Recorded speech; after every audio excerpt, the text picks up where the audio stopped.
What up, y'all? It's your boy Spicy Noodles, and we're going to do another deck tech, but today it's going to be a deck tech slash looking for advice kind of video.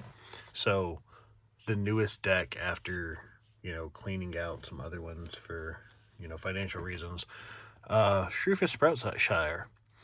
I took apart Lathril. I was kind of getting bored with her, so just took her apart and rebuilt it as Shroofus.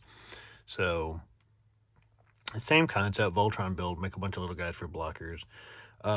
This one it relies straight on combat damage to win. No fancy tricks, no sacrificing things to make people take damage. Just make him big and swing out for lethal damage. So he's a 1/1 with trample, and whenever a sapling I control deals combat damage to a player, create that many 1/1 green sapling creature tokens. So we're gonna make this mushroom really big and swing him out. So I've got the lands and everything separated out. Nothing fancy in this deck. There are only 2 lands that are not basic lands. There's just a Rogue Passage and a Gaia's. Everything else is just a basic forest. So we're going to set that aside and let's get into the deck. So we'll start out with the creatures. There's not a lot of creatures in here. I think there's only about 20. But we have Enduring Vitality. So 3/3. Vigilance, creatures you control have tapped adamant of any color. When Enduring Vitality dies, if it was a creature, return it to the battlefield under its owner's control as an enchantment. So it just makes all the saplings I make into mana dorks, essentially. We have Craterhoof Behemoth, good win con. He's expensive, but worth it. Haste, when this creature enters, creatures you control gain trample and get a +X until end of turn, where X is the number of creatures you control. So if I have 30 fucking sapperlings plus Shroofus and Craterhoof, everything's gonna get a +32 and trample until end of turn. Pretty gnarly. Land of War Elves, Mana Dork, took it out of Lathril. Reclamation Sage, blows up an artifact or enchantment on entry, again out of Lathril. Champion of Lamholt, creature with power less than Champion of Lamholt can't block creature control. Whenever another creature enters the battlefield under my control, I put a 1/1 counter on Champion of Lamholt. So as I'm making sapperling, she will get bigger, and then I bump her up, and then Shroofus and the saplings can't be blocked. Rampaging Baloth, it's trample. Whenever a land enters, I can create a 4/4 green beast, so it's just more little blockers on the field. Elvish Mystic, just a mana dork. Essence Warden gains me a life every time a creature comes into play under my control. Breakcat Badger, so it's a adventure card and a creature. So for the adventure, I can create 2 saplings tokens, exile the badger, I can cast them again later.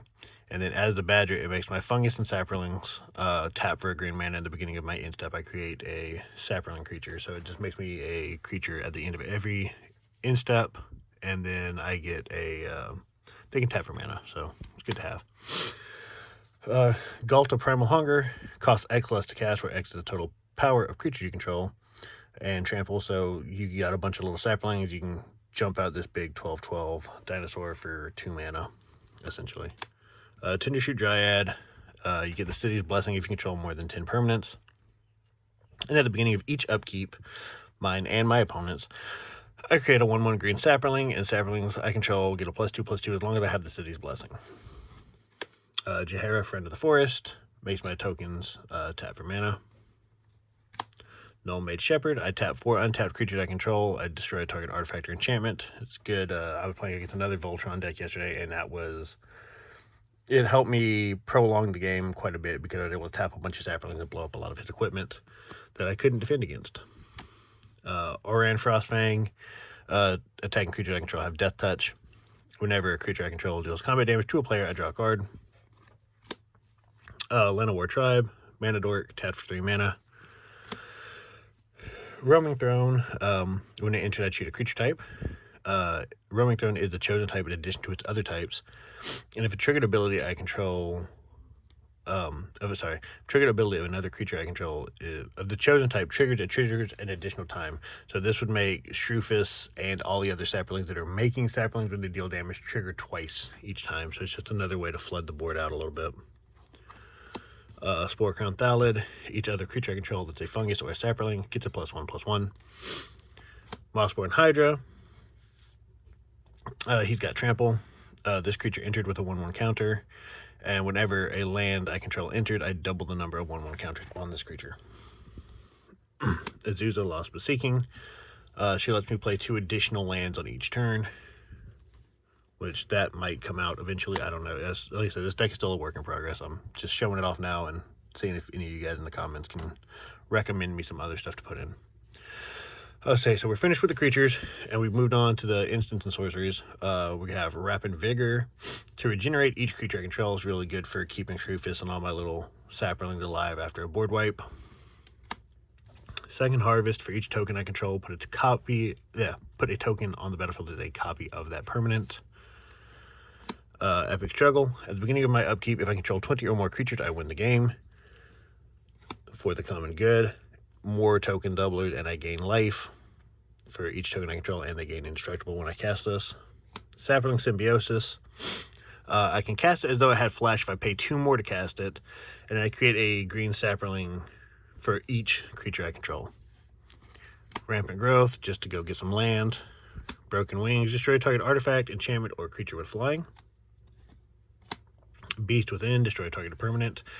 Its controller creates a 3/3 green beast. Doubling Season, just a token doubler. Cryptolith's Right. Creatures I control have tapped to add 1 mana of any color. Parallel Lives, another token doubler. Tyvar Stand, it's an X spell. Target creature you control gains +X/+X and gain hexproof and indestructible until end of turn. So that's good, especially if I have, a bunch of saplings that have the ability to tap for mana. I can throw a lot into X and make Shroofus really, really big. Heroic Intervention. Permanents I control gain hexproof and indestructible until end of turn. Got to keep them safe. Kodama's Reach. More ways to just go find lands and put them on the battlefield. 3 visits. More land ramp. Template Discovery. Even more land ramp because I get to search my library for a land, put it on the battlefield. All of my opponents get the option to do it as well, but then for each one of my opponents that chose to do it, I get to do it an additional time. So it's pretty good. It helps everybody a little bit, but it helps me a lot. Cultivate, more land ramp. March of the World Ooze. Creatures I control have a base power and toughness of 6/6 and are oozes in addition to their other types, and whenever an opponent casts a spell, if it's not their turn, I get to create a 3/3 green elephant. So I basically, all my little guys turn into bigger guys with this on the field, which is nice. So we're done with the enchantments and sorceries and instants, and we're on to the actual equipment and auras to boost Shroofus. So yeah, let's get into that. We have the Staff of Titania. Equipped creature gets a +X/+X, where X is the number of forests I control, and whenever a equipped creature attacks, I create a 1/1 green forest dryad creature. Trailblazer's Boots gives Shroofus non-basic land walk, so if you control a non-basic land, you cannot block him. Excuse me. Strong Back. It's a aura. Equip abilities. You activate the target the enchanted creature costs 3 less to cast. Aura spells you cast that target the enchanted creature costs 3 less to cast. And the enchanted creature gets a +2/+2 for each aura and equipment attached to it. So it buffs him, and it makes it cheaper to equip things to him. The good old Swifties, just hexproof and haste. Bone Sabers. Whenever an equipped creature attacks, I put 4 1/1 counters on it, so he's going to get bigger when he attacks every turn. Blanchwood Armor, an aura, an enchanted creature gets a +1/+1 for each forest I control. Champion's Helm, equipped creature gets a +2/+2, and as long as the equipped creature is legendary, he is hexproof, meaning he cannot be targeted. The Silver Shroud costume, it has flash, so I can cast it anytime. When it enters, attach it to target creature control. That creature gains Shroud until end of turn, and the equipped creature cannot be blocked. So it's a good way if somebody's going to exile him or target him for something, I can just flash this in and keep him safe.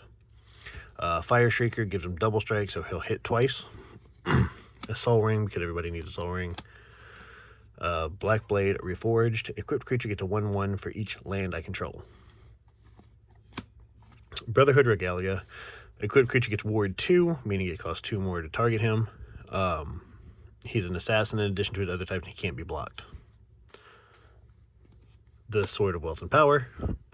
Equipped creature gets +2/+2 and has protection from instants and sorceries. Whenever equipped creature deals combat damage to a player, create a treasure token. When you next cast your instant or sorcery spell this turn, copy that spell, and you may choose new targets for the copy. Stoneforge Masterwork. Equipped creature gets a 1/1 for each other creature I control that shares a creature type with it. Basilisk Collar, it will give him Death Touch and Lifelink. So anything that would touch Shroofus will die, and I will gain as much life as I'm dealing out. Bloodforged Battle Axe, that's a fun one. Equipped creature gets a +2/+0. Whenever equipped creature deals combat damage to a player, create a token that is a copy of Bloodforged Battle Axe. So it can just multiply, and I can keep giving him lots of axes and make him a very scary mushroom. Hammer of Nazan. Whenever Hammer of Nazan or another equipment enters the battlefield, you may attach equipment to target creature you control. Equipped creature gets +2/+0 and has indestructible. So it lets me auto-equip things for free, which is very nice. A Haunted Cloak. Equipped creature has Vigilance, Trample, and Haste. Vigilance, of course, meaning he does not tap when he attacks. Cloak of the Bat. Equipped creature has Flying and Haste because, I mean, what's good is making him big and scary if I can't throw him in the air at you where you can't block him. Power Fist. Whenever, equipped creature has Trample, and whenever this creature deals combat damage, I put that many 1/1 countered on it. So if he hits you for 30, I'm going to put 30 countered on him to make him even bigger. Alpha Status, he's going to get a +2/+2 for each other creature in play that shares a creature type with it. Coat of Arms, each creature is going to get a +1/+1 for each other creature on the battlefield that shares at least one creature type with it. Sword of the Squeak, equipped creature is going to get a +1/+1 for each creature you control with base power and toughness 1. The second part does not matter because I don't run hamsters, mice, rats, or squirrels in this deck. It's just to buff him up for all the little 1/1 saplings. Spider Umbra. Enchanted creature gets a +1/+1 and has reach, so he can block a flyer. And Totem Armor. If enchanted creature would be destroyed, instead remove all damage from it and destroy this aura. So it basically gives him a little shield so I can blow this up instead of him if he were to take lethal damage. Nazgul Battle Mace. Equipped creature has Menace, Death Touch, Annihilator 1.